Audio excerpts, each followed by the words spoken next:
course, everybody wants to be a critic. Welcome to the Rude Dog Show. This is Rudy Reyes. It's been a little over 30 days. I know the hiatus is over for a lot of major sports. And of course, the one we're talking about today with Danny Vietti, who joins me from a relative locale in Cal. Speaking of Cal, as in California, for those that don't know. Welcome to the show. Danny, man, it's been a while. It's been about a year since I had you back on. Thanks for taking your time out. I appreciate it. Yeah, lots changed since the last time we talked, I guess, huh? Lots of things. Everything changes. Everything has an evolutionary component associated with it. Of course, when I talk about the evolutionary components, one of those is clearly Gavin Newsom's a roundabout. I don't know if this is a business move. Is this a about face move for him to say that? And we were talking about this a little bit offline in regards to where stadiums stand in regards to public seating, occupancy. What does that number look like? I know the NFL initially it said no dice, no fans at any point whatsoever. And then as the season progressed, we've seen a certain percentile increase throughout those stadiums. Do you foresee Major League Baseball kind of following suit? Yeah, I absolutely do. I mean, it's going to be really hard for California to be the only state that's not allowing fans. And that might not be the case, but across baseball, we've already seen, whether you agree with it or not, we're seeing, ballparks and teams letting fans in spring training. We're seeing, states like Texas and Mississippi. They're, again, agree with it or not, you're seeing the mask mandate being lifted. So it would be hard for California to be the only state to say, no, we're not going to allow fans. And like you said, they just announced yesterday the actual protocols and capacity limits. And if you live in California, you know the tier system, the purple, red, we want to get that lower tier. And so the purple tier is less than 100 people.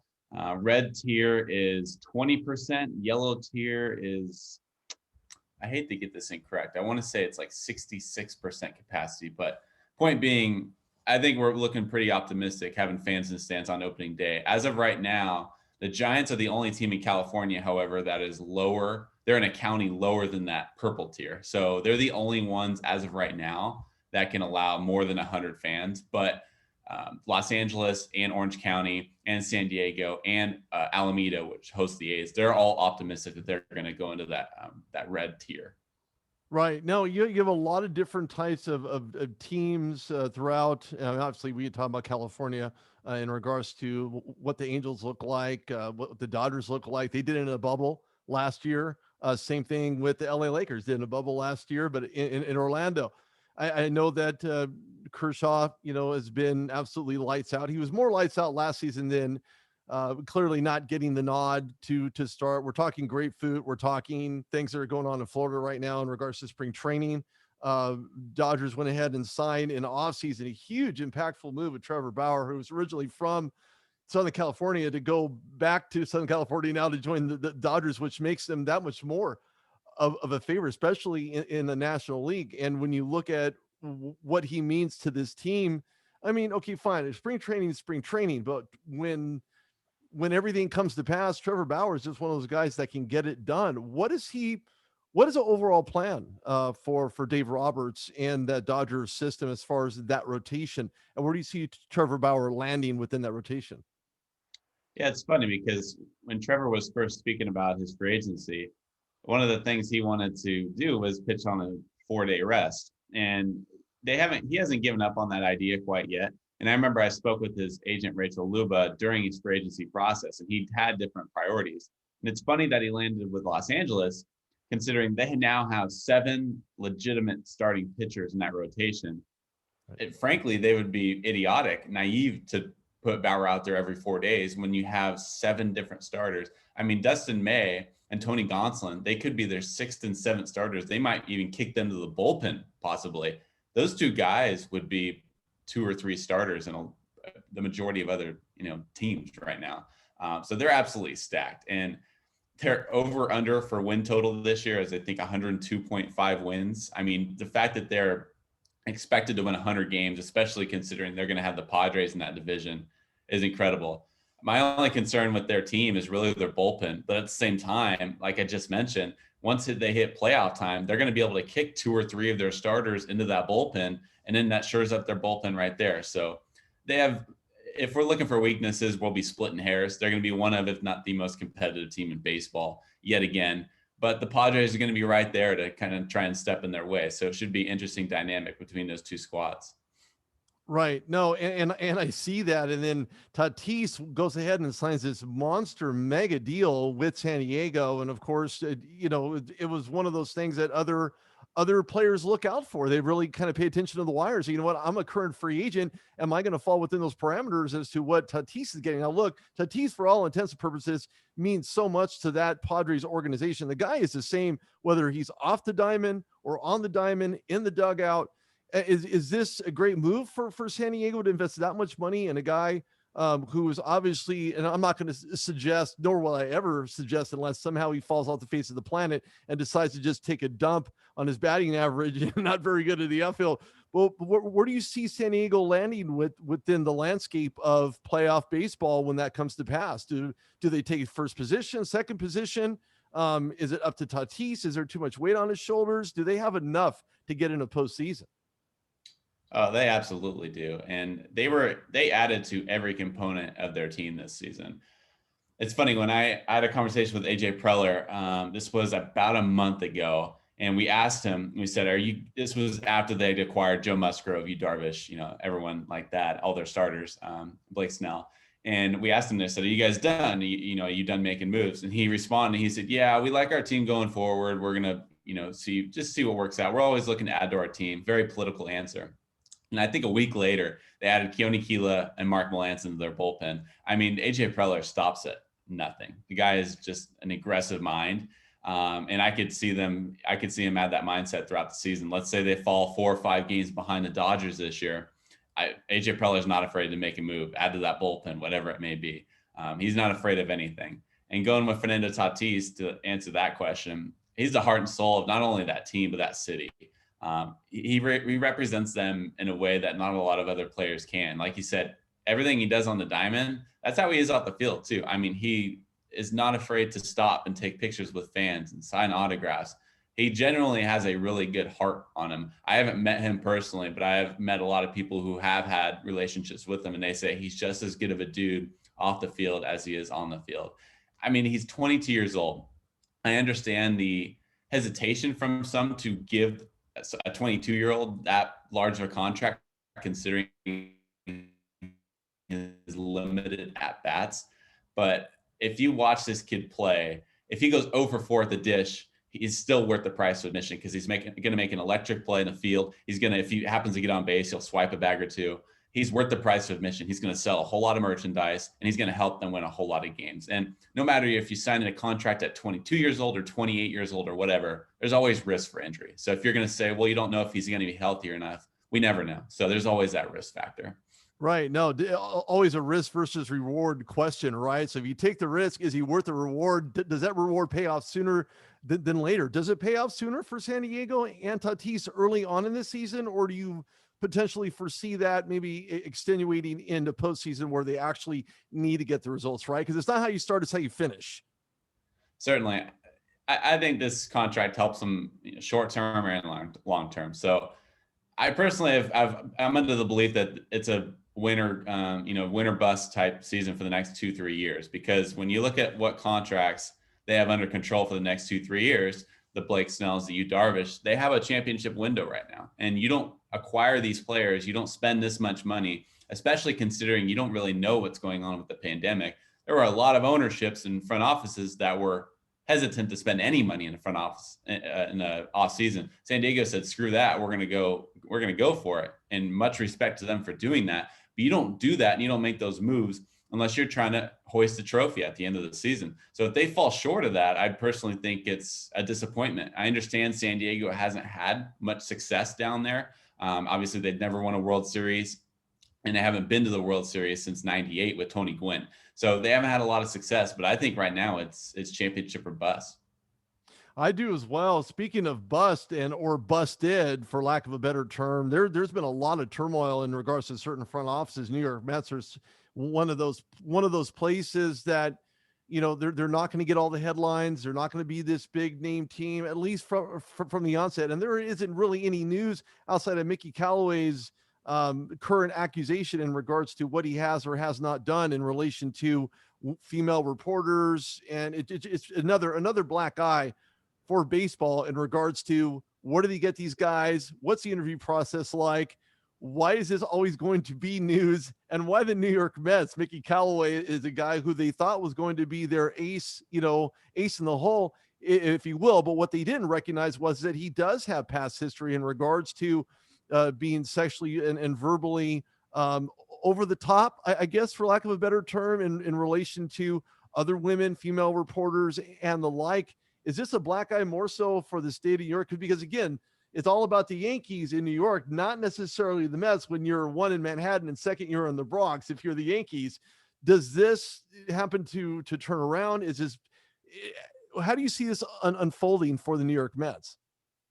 Yeah, the Mets just haven't been able to get out of their own way for years now. And they thought this change of ownership would have a change of culture and it would finally, open the floodgates and they could finally get out of their own way for a change. But unfortunately, choices have consequences. They have long-term consequences. And so to your point, Mickey Callaway hasn't been their manager for a couple of years now, but he's still unfortunately having this impact on the current team.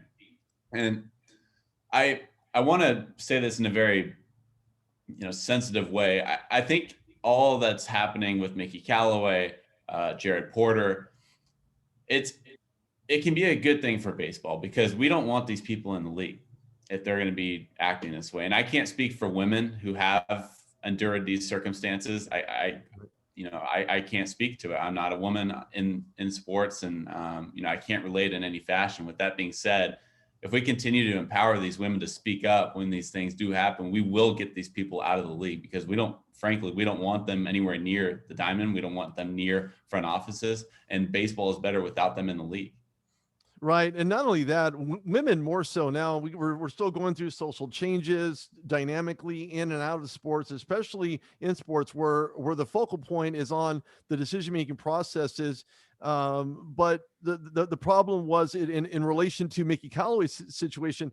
He's had more than enough incidents with the amount, and I'm sure it's going to surmount as time goes on, with 20 plus women coming forward saying, you know what, this is sexual misconduct. This is part of the investigation. I know Selig's probably not going to comment on it. I know there's a lot of different types of players and personnel, but you're right. They have no business being in the league. Matter of fact, that could reflect on players who follow that lead if for some reason he wasn't found out about from the onset, which could prove to be very devastational, especially when it comes to female reporters and these young players, the Tatises of the world, or even the older players like Albert Pujols is one hit shy from tying Willie Mays for the most home runs. But when you look at the types of demeanors and attitudes and personalities that get exuded towards these female reporters, could send the wrong message. So I think the Mickey Callaways of the world, and you completely accurate on that one. Danny Vietti joins me here on the Rude Dog Show. This is Rudy Reyes. You don't want guys like Mickey Callaway in your office. You don't want them anywhere near a diamond, a dust bag, a pitcher's mound. You don't want them in any professional sports for that matter, obviously within the sports landscape. You can say you're sorry a million thousand times, but it doesn't change the facts alone that came prior to this. All of a sudden, oh, well, now all of a sudden I got found out, so I'm going to apologize for it, which is completely preposterous to say the least. But I think moreover, as we move forward into this baseball season, I think you're right. It's kind of a sorry, not sorry. We're sorry that we did not catch this from the onset, but we're not sorry that we had to let you go. We're not sorry that we're now going to have to kick you out, even though we just hired you to get you out of our system and hopefully not in another Major League Baseball system at all. I'm sure these guys are put on blast, and I'm sure they're dealing with a lot of turmoil, but it's self-inflicted. It's like taking off your shoe, putting a gun at it, and expecting a different result. You're playing Russian roulette with your career, your life. It affects your personal, your wife, your marriage, everything therein. So your best bet is just not do it. End of story. Just don't do it. And Major League Baseball, I mentioned how the Mets haven't been able to get out of their own way. Major League Baseball, too. The fact that there is a longer suspension for using performance-enhancing drugs than there is a suspension for domestic violence is unacceptable. The fact that Major League Baseball is prioritizing performance on the field over health at home for women, whoever, kids, whoever, it's unacceptable. And Major League Baseball needs to look at themselves in the mirror and say, how can we be better? And it should be at the forefront of how they can get better. Domestic violence should not be allowed in this league. There are players, look, I'm all for second chances. With that being said, there are players like Zach Britton who are speaking up about teammates Domingo Herman, who was coming back from his domestic violence situation. There are players in the league that have had incidences. Odubel Herrera is another guy with the Philadelphia Phillies. They're playing baseball, and unfortunately, time heals all wounds, just like everything. And unfortunately, not all players are still facing those consequences because the consequences, frankly, weren't severe enough. So Major League Baseball needs to do a better job on that front. Right. And not only that, but think about the individual clubs and the lackluster efforts in regards to the investigation processes, or the processes that they fail to look at or failing to follow in relation to new hires. Now, they're not new people, they're just new hires, and they're new hires within this organization. So if they take a better look, and to your point in regards to what Major League Baseball should do, there should be very strict rules as far as reporting guidelines, investigative guidelines, prior to even hiring someone, that are a lot more thorough, a lot more stringent, and obviously from a third party standpoint, if you want to get them involved, highly scrutinized, so that way you don't have this problem. So we don't necessarily have to have this conversation. Of course, no news is good news for some, not for all. And if your news is you're getting fired, that's not the news you want to hear. Why? Because you weren't upfront, because, and you really can't blame yourself for the fact that that individual baseball organization did not do their due diligence beforehand. And if they had done it beforehand, again, we wouldn't be having this conversation wondering why Major League Baseball is getting such a black eye, because they don't appropriate the right types of rules and regulations and follow through. And here again, another solid point, does the crime fit the punishment? Not in all cases, because of likability.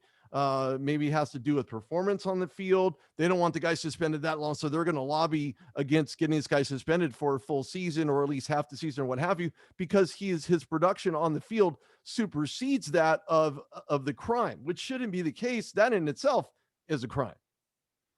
I couldn't agree more. And unfortunately, it starts from the top down. And right now, they're trying to evolve from the bottom up. They need those upper executives to follow suit. Players are trying to get rid of this everything that's going on, all the bad things that are going on with Major League Baseball, maybe performance enhancing drugs, domestic abuse, whatever it may be.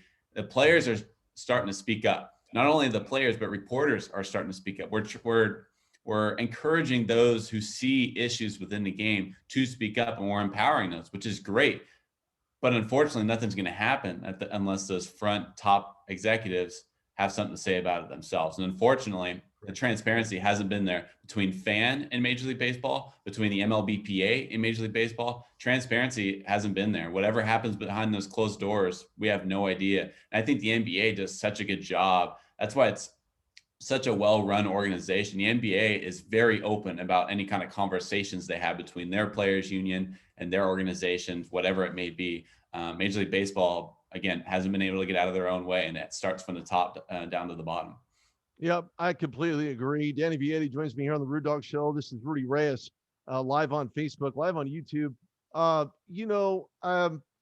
going to kind of switch gears here, only from the standpoint of those that are self-inflicted and those that have a positive outcome. And when I'm talking about that, we're referring to Jake Odorizzi, who just signed a pretty decent deal with the Houston Astros. Of course, he played with the Twins last year. He had like a 6.59 ERA. The guy's a stud, and he's young, and he has a lot of miles in front of him. He was great where he was with Minnesota. But what was there was a lot of rumors. The Phillies were involved, the Angels were involved, at least supposedly, and reported that he could be signed with either one of them. What did the Astros have to do in order to offset and bolster that rotation? And what do they end up giving Jake Odorizzi in the long run to help them gain another crown? Yes, he's going to be a nice complementary piece. He's not going to be an absolute game changer. I personally still think Oakland is a tad better than Houston in that division. It could go either way, though. I simply say that because Justin Verlander is not healthy. If Verlander was healthy, they would have another guy in that starting rotation who could lead the charge. But after Zach Greinke, it's a very solid rotation. Odorizzi is a nice piece. They're going to have Greinke, Lance McCullers, Odorizzi, Urquidy, and Javier. 5 solid starters. Odorizzi's not really a big strikeout guy. He simply knows how to get outs. And I think a lot of people were hesitant to give him any kind of deal because when you look at his deep dive numbers, we're getting kind of baseball nerdy here. But when you look at his StatCast numbers and you talk about his spin rate and his strikeouts per 9 and the stuff that baseball executives are really relying on now, they're not off the charts. He simply is a veteran arm who knows how to get outs. Unfortunately, that's not as valued as it once was. But Houston thought otherwise, and they were able to get him on a 2-year deal. Again, a very nice piece. I think the division is going to get really interesting. Like I said, I think Oakland does have a little bit of an advantage, 1 through 9. And then you look at their rotation, Oakland really added to their bullpen too. And then I think the Los Angeles Angels are kind of sneaky too. I know I say that every single year, but if Ohtani, who looked really good in his start yesterday, I know he gave up a run, he had a couple walks, but his stuff was really good. He was throwing 96 to 100 miles per hour on the mound. Splitter looked disgusting. He's added a changeup to his repertoire. Ohtani looked really good. So if the Angels can find a way to get their rotation to just give them a chance to win a ball game, things could get interesting in that AL West. I think so as well. And not only that, but when you look at what Ohtani's done from behind the plate, being able to get that ball, he was dropping rockets. He knows how to get on base. He worked on a lot of things in the offseason in order to help improve his batting average, his OPS. He's really done a whole lot, making leaps and bounds, at least from what I've seen. And I'm here in the Central Valley, and of course, there's no baseball here in the Central Valley area. But I'm from Southern California, so Angel Stadium was right down the street from my house. I grew up going to Angels baseball when Reggie Jackson was there. My dad used to cut his hair back in the day. But the Angels have really came a long way, and there were a lot of rumors whether speaking of the Angels, Albert Pujols deciding whether or not he was going to come back. There was kind of some mystery in regards to tweets that his wife sent in relation to, is this going to be his last year? I think he's going to hang it up. I mean, was there some type of miscommunication between him and his wife in relation to if this season was going to even play out for him or not? Or did they not share that note at lunch? I mean, what was that? What was the mass confusion there between him and his wife? And was Pujols even planning on coming back? Yeah, I think it was really just a miscommunication, really. I would have loved to have been a fly on the wall for that Pujols household. It was like, I picture them both just enjoying their dinner with a glass of wine, and then she just wasn't quite clear with her communication. I haven't talked with Mrs. Pujols or Albert, but my speculation is that she basically posted a picture on Instagram and said, "Good luck in your final season." Whether she meant his final season in Major League Baseball or the final season in his contract, because this is likely going to be the final season in Los Angeles for him.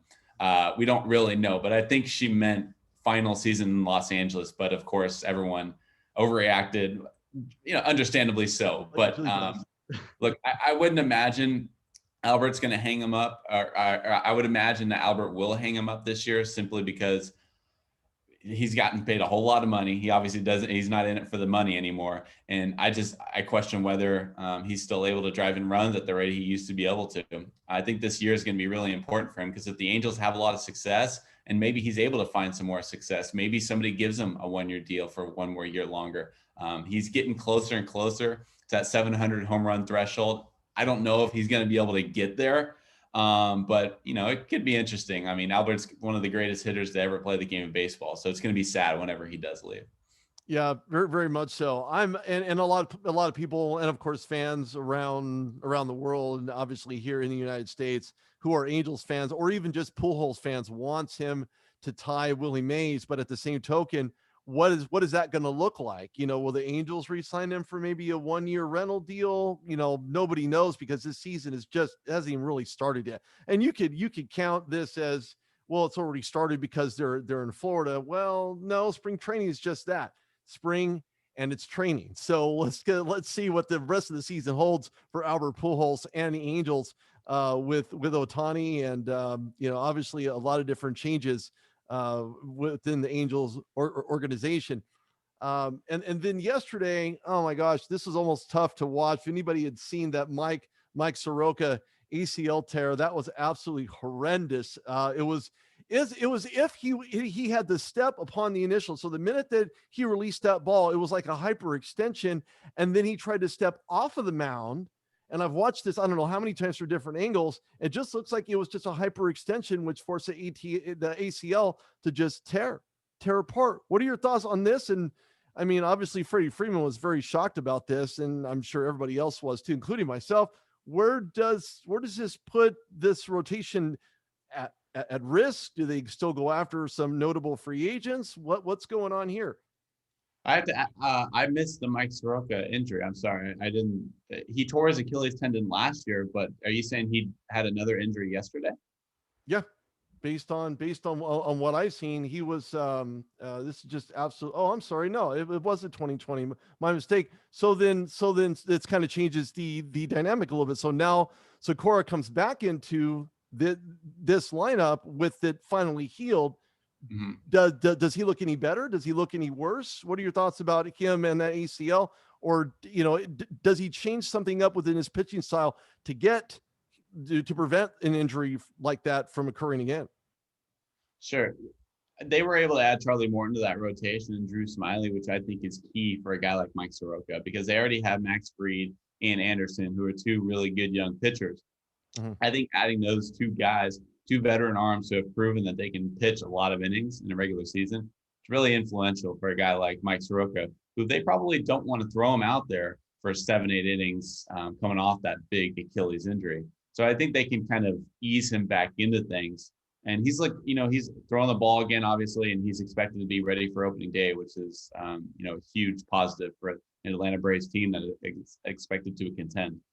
So look, Soroka's been one of the best pitchers since he stepped out onto the field a couple of years ago. Not a lot of people know who he is because he's quiet. He doesn't speak up a whole lot, and he's only 23 years old, which is incredible. But he's one of the young stars in this league. He throws kind of funky, so he doesn't give off that image that he's this dominant thrower, but he really is. When you look at his numbers and what he's been able to do in his limited time here in the big leagues, he's one of the best pitchers in baseball. And Atlanta is not going to be able to go through a playoff run without a healthy Mike Soroka.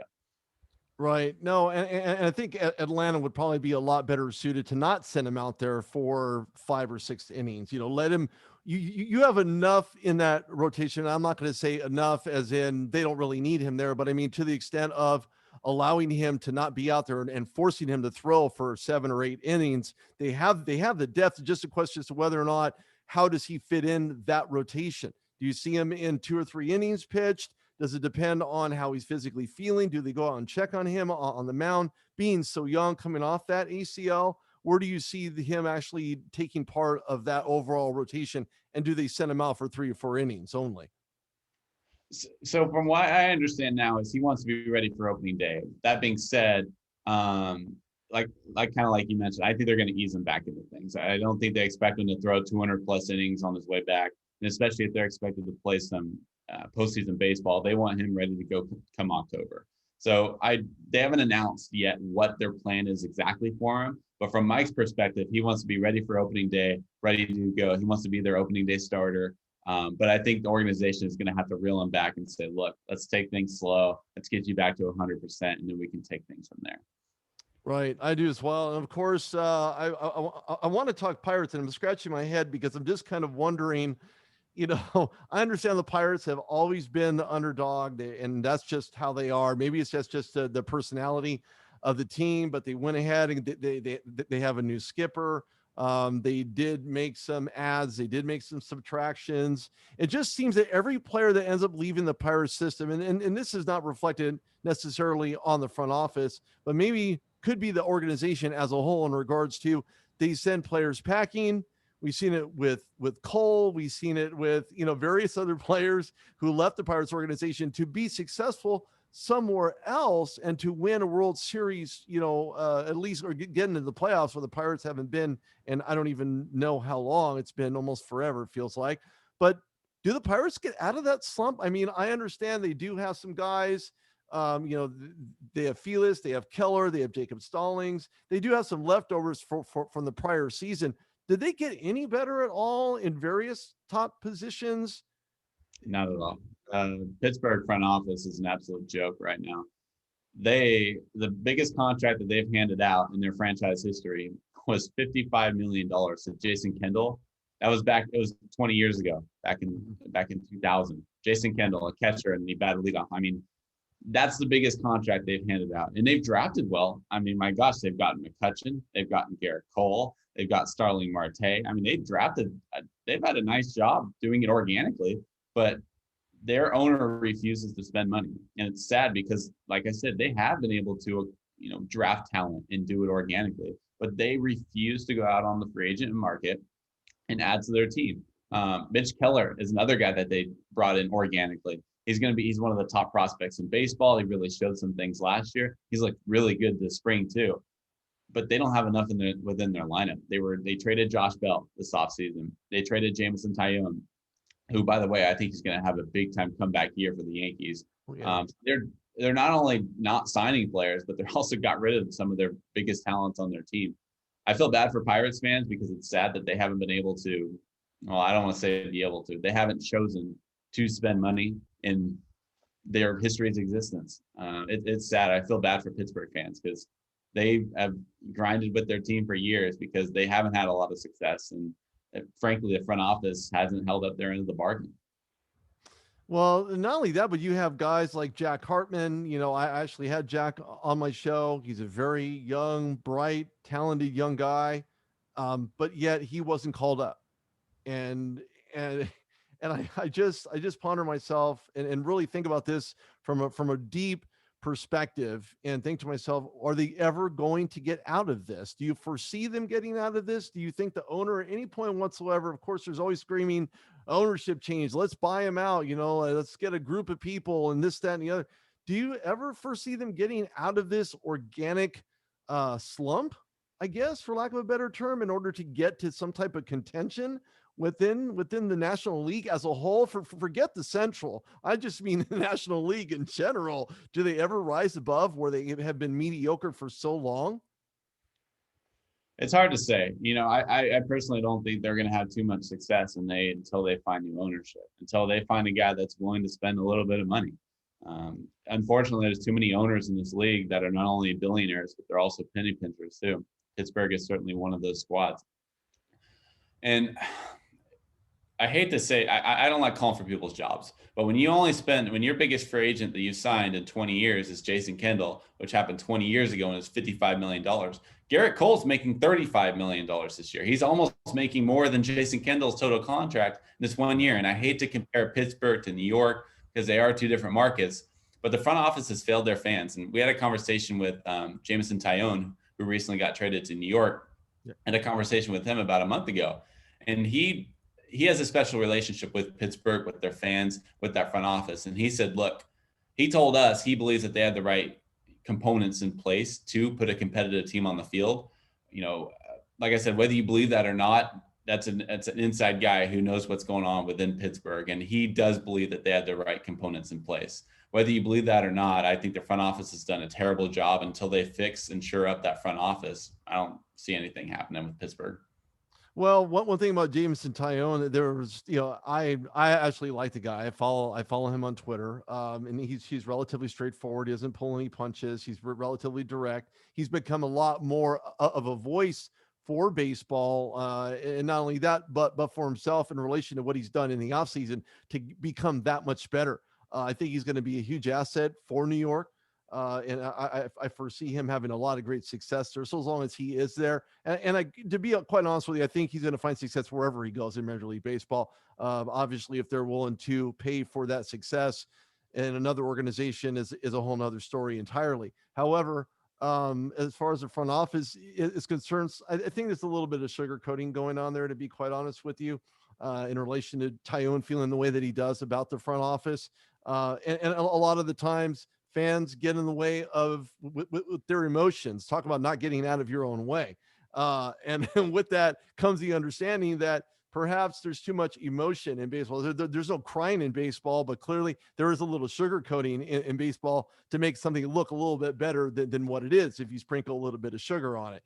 Whether or not that has to do with the Pirates front office or any other front office that continues to get in their own way, preventing them from making those executive decisions, the right decisions, not only the right decisions for the organization, but the right decisions for the fans. And I think that Neil Huntington's one of those guys that continues. You're talking about penny pinching. I think he believes in that and to allow things to kind of unravel naturally and organically. And I probably couldn't say it any better than you did in that regard.